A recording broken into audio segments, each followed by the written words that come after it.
ஹாய்ங்க, எல்லாரும் எப்படி இருக்கீங்க? ஐ ஆம் தமிழ். நான் இன்னைக்கு என்னோட சிம்பிள் டின்னர் ரெசிபியான சிவப்பு அவல் உப்புமா தான் செய்ய போகிறேன். எப்படி செய்யறதுன்னு வாங்க பார்க்கலாம்.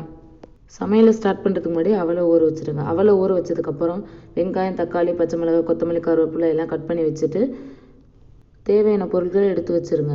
அடுப்பை ஆன் பண்ணிட்டு சட்டியை அடுப்பில் வச்சது எண்ணெய் ஊற்றி எண்ணெய் சூடானதும் கடுகு, உளுந்து, கடலைப்பருப்பு போட்டு பொன்னிறமாக பொரிந்ததும் பூண்டு, பச்சை மிளகாய், காஞ்ச மிளகாலாம் சேர்த்து வறுத்துருங்க.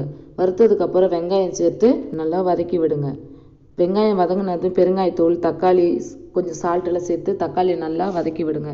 தக்காளி நல்லா குழஞ்சி வர அளவுக்கு வதக்கிட்டு மஞ்சத்தூள் லைட்டாக ஆட் பண்ணி மஞ்சத்தூள் வாசனை போகிற அளவுக்கு தக்காளியை வதக்கினதுக்கப்புறம் ஊற வச்ச அவலை தண்ணியை வடிச்சிட்டு தக்காளியோட அவலை ஆட் பண்ணிடுங்க. அவலை சேர்த்ததும் நல்லா கிளறி விடுங்க. நல்லா கிளறி விட்டுட்டு கொத்தமல்லி ஆட் பண்ணி நல்லா கிளறி விட்டுட்டு அடுப்பை ஆஃப் பண்ணிவிட்டு மூடி வச்சுருங்க. பிரியாணிக்கு தம் போடுற மாதிரி மூடி வச்சுட்டு 3 மினிட்ஸ்க்கு அப்புறம் ஓப்பன் பண்ணால் என்னோடய ஸ்டைல் சிவப்பு அவல் உப்புமா ரெடி. இந்த வீடியோ உங்களுக்கு பிடிச்சிருந்தா லைக் அண்ட் சப்ஸ்கிரைப் பண்ணுங்கள். பாய்ங்க.